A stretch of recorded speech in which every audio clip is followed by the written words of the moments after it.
हम्म। इसमें बच्चों कंटिन्यू अगर नॉमिनल अकाउंट की बात करें तो ये अकाउंट है, इसमें सभी एक्सपेंसेस और इनकम है उनको शामिल किया जाता है।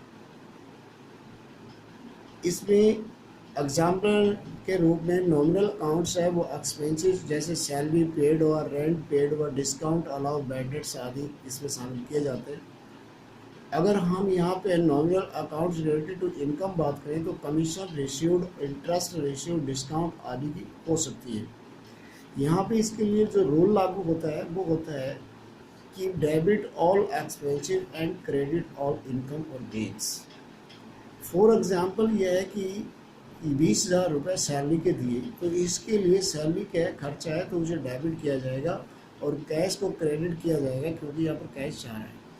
इसी प्रकार रिसीव्ड कमीशन है ₹5,000 से अगर प्राप्त होता है तो यहाँ पर कैश आ रहा है तो उसे डेबिट किया जाएगा जो आ रहा है। क्रेडिट जो है इनकम है तो वो जो कैश आ रहा है वो इनकम है तो उसे क्या किया जाएगा, क्रेडिट किया जाएगा 5,000 रुपये से।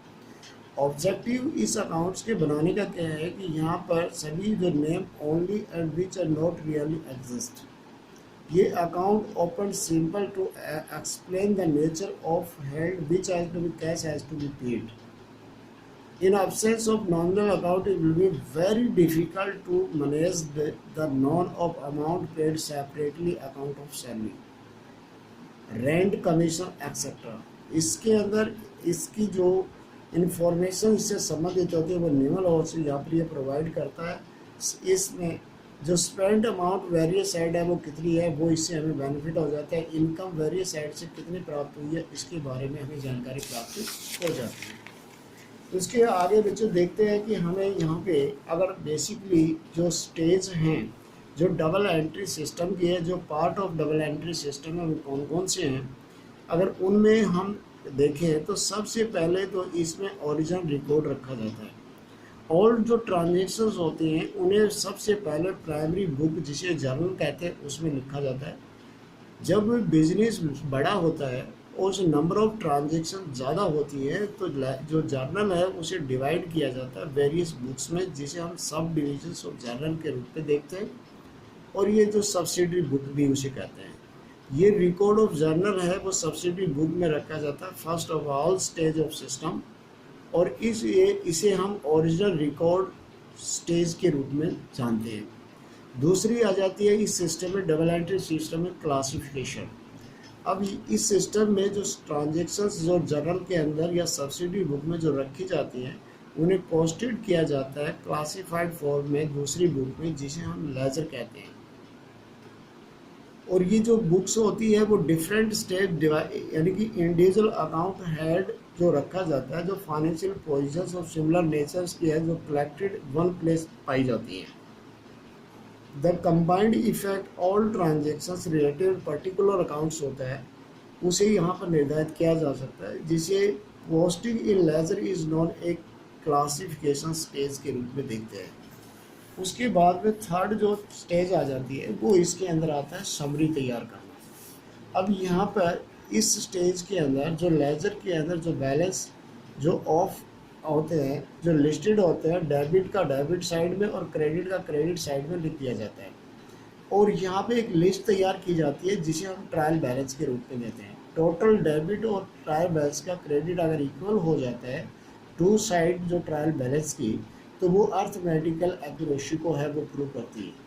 और इस ट्रायल बैलेंस की जो सहायता से हम ट्रेडिंग प्रॉफिट लॉस काउंट वो बनाते हैं जो कि प्रॉफिट जो संस्था के द्वारा या जो लॉस की पोजीशन है उसको निर्धारित करता है। और बैलेंस शीट जो तैयार की जाती है वो एक पर्टिकुलर पीरियड की ओवरऑल पोजीशन है जो बिजनेस को उसको दर्शाती है। अब यहाँ पर advantage of double entry system है वो क्या है, और या हम ये कह सकते हैं डबल एंट्री सिस्टम की पॉपुलरिटी का कारण क्या है। एक तो ये सिस्टम है ये साइंटिफिक होता है क्योंकि इस सिस्टम के अंदर जो ट्रांजेक्शन्स रिकॉर्ड की जाती है वो साइंटिफिक जो स्पेसिफाइड रूल्स है वो इम्प्लीमेंट होते हैं। और ये जो रूल्स मोर साइंटिफिक होते हैं दूसरे सिस्टम के बुक कीपिंग के। दूसरा complete record of every transaction है वो यहाँ पर संभव होती है क्योंकि डबल एंट्री में ऑल जो अकाउंट्स हैं वो डिवाइड 3 पार्ट्स में होते हैं, तो personal account, real account, nominal account के अंदर। और यहाँ पर बहुत द डेबिट और क्रेडिट एस्पेक्ट्स है वो ट्रांजेक्शन्स की वो यहाँ पर की जाती है, जिससे यहाँ पर ये होता है कंप्लीट रिकॉर्ड और ट्रांजेक्शन है वो मेंटेन किया जाता है, जिससे यहाँ पे जो फुल डिटेल है वो ट्रांजेक्शन्स की वो इजीली बहुत अवेलेबल हो जाती है, जो टाइम के ऊपर और फ्यूचर्स के लिए। उसके बाद में ट्रायल बैलेंस यहाँ पर बनाया जाता है, जो कि अर्थमेटिकल एक्यूरेसी है वो दोनों साइड की दर्शाता है। तो डबल एंट्री सिस्टम के अंदर जो अमाउंट रिकॉर्ड की जाती है डेबिट साइड और क्रेडिट साइड में इक्वली होती है, और यहाँ पे जो ट्रायल बैलेंस है वो प्रिपेयर करके अर्थमेटिकल एक्यूरेसी है वो भी चेक की जाती है। उसके साथ साथ बच्चों यहाँ पर preparation of trading profit and loss count बनाया जाता है, क्योंकि इसकी सहायता से ट्रायल बैलेंस की सहायता से हम trading profit and loss count जो हम बनाते हैं उसमें ग्रॉस प्रॉफिट और इसमें प्रॉफिट एंड लॉस काउंट बनाया जाता है, और ये बनाकर हम फाइनल पोजीशंस है वो बिजनेस की हम देख सकते हैं। Knowledge of financial positions of business के लिए भी ये उपयोगी है, क्योंकि हमें जिस तरह की जो इंफॉर्मेशन चाहिए वो ना हमें बिजनेस से रिलेटेड जानकारी हमें यहाँ से प्राप्त हो जाती है इस सिस्टम के तहत। नंबर 6 अगर बात करते हैं नॉलेज ऑफ वेरियस इंफॉर्मेशन जो हमें प्राप्त होते हैं, तो उनमें से हमें यहाँ पर इजीली जो मिल जाती है, what is the amount of sale purchase and closing stock हमारे पास क्या है, what amount of due to the receive from the customers क्या है, अदर वर्ड हम ये कह सकते हैं total number of debtors of amount कितनी है, ये हमें आसानी से यहाँ पर फाइंड आउट हो जाती है। इसके साथ साथ हमें कितना पेड करना है सप्लायर्स को, total number of creditors amount कितनी है, वो भी हमें यहाँ से डबल एंट्री सिस्टम में आसानी से प्राप्त हो जाती है।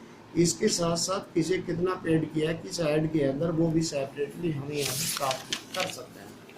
उसके साथ बच्चों यह भी आ जाता है कि how much amount has been इसके अंदर of this account each of income है वो सेपरेटली कितनी है, ये भी यहाँ से आसानी से प्राप्त हो जाता है। नंबर 7 की बात करें तो यहाँ पर फ्रॉड होने की संभावना बहुत ही कम हो जाती है।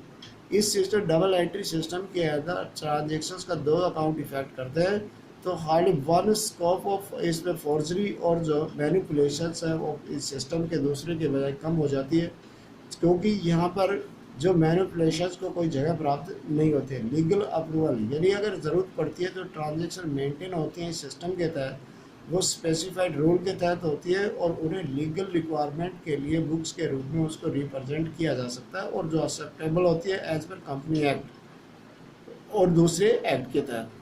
यहाँ पे जो कंपलसरी जो जॉइंट स्टॉक कंपनी होती हैं, बैंक और इंश्योरेंस कंपनीज होती हैं, उन्हें वो क्या है कि अपनी जो डबल एंट्री सिस्टम वो अपनानी होती है। कंपेरेटिव स्टडी अगर हम बात करें तो इसमें भी यह अकाउंट यह मदद करता है इसके अंदर इनकम एक्सपेंडिचर आदि के रूप में। दूसरा मैनेजमेंट इसमें कंपेयर कर सकते हैं अपने एक्सपेंडिचर करंट ईयर का और प्रीवियस ईयर से इसकी जानकारी प्राप्त करने के लिए। सिमिलरली अगर हम देखें profit and loss of the balance sheets है वो 1 ईयर का कंपेयर किया जा सकता है दूसरे सालों के साथ। इसके बाद में अगर हम देखें तो नंबर 10 के ऊपर मैनेजमेंट का डिसीजंस लेने में ये मदद करता है ये सिस्टम। इस सिस्टम के तहत जो मैनेजमेंट है वो ऑपरेट कर सकती है अब जिस्ट इंफॉर्मेशन जो क्विकली जो मुझे ज़रूरत होती है सिस्टम के लिए रिलायबल होती है, जो जिनके ऊपर विश्वास किया जा सकता है। उसके साथ management can use the information to making decisions है वो भी यहाँ पर मैनेजमेंट ले सकती है। सभी तरह की जो बिजनेस है उनके लिए उपयोगी होता है डबल एंट्री सिस्टम। तो यहाँ पे इसमें क्योंकि फ्लैक्सिबिलिटी होती है कि उसको कन्वीनियंटली कि इसको क्या शामिल किया जाता है, चाहे छोटा हो चाहे बड़ा बिजनेस उसमें शामिल कर सकते हैं। लेकिन यहाँ पर कुछ इसके डिसएडवांटेज हैं वो भी देखने को मिलते हैं। तो हमें डिसएडवांटेज की बात करें तो नंबर ऑफ बुक्स है वो यहाँ पर रखी जाती हैं, जो इस सिस्टम के तहत जो भी छोटे बिजनेस के लिए काफ़ी एक्सपेंसिव होती हैं। यहाँ पर डिफ़िकल्टी ये अप्लाई है रूल्स और डेबिट और क्रेडिट अपनाया जाता है। इसमें एक एजुकेटेड नॉलेज और ट्रेनिंग की रिक्वायरमेंट होती है, जिसके ऊपर इस रूल्स की जो कमांड होनी चाहिए वही इसमें सक्सेसफुल होता है। थर्ड बात करें ओनली अर्थमेटिकल एक्यूरेसी है वही चेक की जा सकती है ट्रायल बैलेंस से, लेकिन ये कम्प्लीटली क्या है कि इसमें जो एरर्स जो रह जाती है उन्हें हम डिनाई नहीं कर सकते। एरर ऑफ ओमिशन यदि कोई ट्रांजेक्शन जो छूट जाती है रिकॉर्ड में ही शामिल नहीं है तो उसे ये सिस्टम पकड़ नहीं पाएगा। एरर और ओमिशंस या इसमें एरर ऑफ कमीशन जो होते हैं रॉन्ग अमाउंट अगर रिकॉर्ड की जाती है तो बुक्स ऑफ ओरिजिनल एंट्री में तो भी ये इसमें शामिल नहीं करेगा। इसमें एरर ऑफ प्रिंसिपल अगर कोई होती है तब भी उसे क्या है कि ये सिस्टम नहीं बता पाएगा। तो इस प्रकार कंपेरेटिव एरर्स जो होती है वो इसे मतलब कि ट्रेस आउट करने में जो मदद नहीं करती है। तो इस प्रकार हमने देखा आज की इस वीडियो में बच्चों की डबल एंट्री सिस्टम क्या है। तो मेरे को उम्मीद है कि इससे आपको काफ़ी बेनिफिट मिलेगा। यदि वीडियो पसंद आती है तो इसे लाइक और सब्सक्राइब करें। Thanks, have a nice day.